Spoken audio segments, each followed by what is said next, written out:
projet consiste à mettre en place un système électromécanique de scanner 3D à travers une conception et une étude théorique et par la suite la fabrication du système. Le scanner 3D permettra de scanner des objets dont la dimension ne dépasse pas les 30 cm3 et 10 kg de masse. Nous avons procédé pour ce projet à travers une équipe de 10 personnes réparties sur 4 pôles. Un pôle mécanique, un pôle électrique, un pôle de contrôle et commande et le pôle commercial. Mon rôle autant que chef projet consiste à coordonner entre les différents pôles afin de mener à bien le projet dans les contraintes de délai et de coûts qui ont été fixées. Nous disposions donc d'un budget bien déterminé, de 6 mois de travail et d'un cahier des charges à respecter pour la réalisation de notre scanner 3D, depuis sa conception mécanique jusqu'à la fabrication, en passant par le montage des circuits électriques et la mise au point des algorithmes de reconstitution 3D. Nous avons eu à faire un certain nombre de choix technologiques pour répondre à diverses contraintes, comme la bonne synchronisation entre la collection d'images et la rotation du plateau portant un objet, la minimisation du temps de transmission entre la caméra qui prend des captures de l'objet à scanner et l'image, tout en réduisant au maximum l'intervention de l'utilisateur.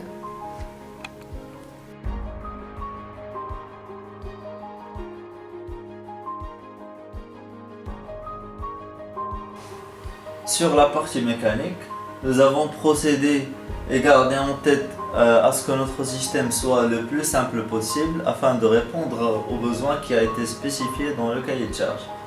Pour cela, nous avons réalisé un système qui permet deux rotations, une rotation d'un bras qui contient le laser et la caméra et la rotation du plateau qui fait tourner l'objet que l'on veut scanner autour de l'axe vertical. Donc pour cela, nous avons procédé à un dimensionnement des couples et à un calcul de déformation afin d'obtenir les couples nécessaires sur les servomoteurs que nous avons placés afin de réaliser les deux rotations.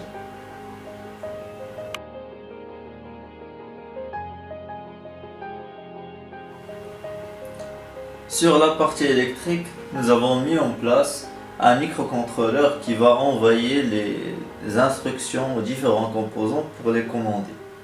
Et en parallèle, nous avons mis un shield qui va permettre comme driver pour les servomoteurs qui permettent les deux rotations. Par la suite, nous avons utilisé d'autres composants comme des relais et des capteurs de fin de course afin d'améliorer la précision du scan et de contrôler la luminosité pendant le scan.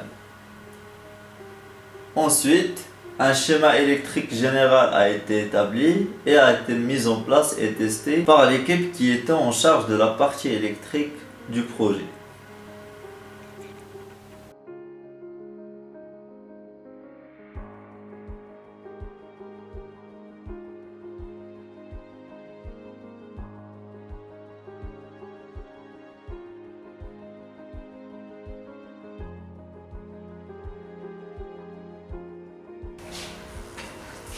Alors mon rôle en tant que responsable data, c'est essentiellement la centralisation de l'information et donc c'est d'assurer une bonne communication entre les différentes cellules de notre équipe pour pouvoir assurer la disponibilité de l'information à tout moment pour tout le monde et je vérifie également l'avancement de toutes les tâches qui ont été assignées. La partie contrôle-commande consistait en gros à mettre en place un algorithme par lequel le scanner va opérer.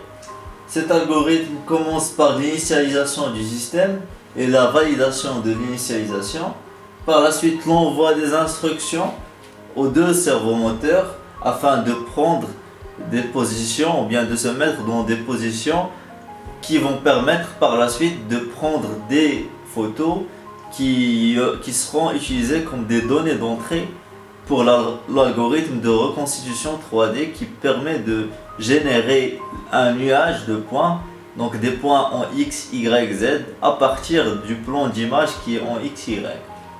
Donc cela en le faisant sur les deux axes.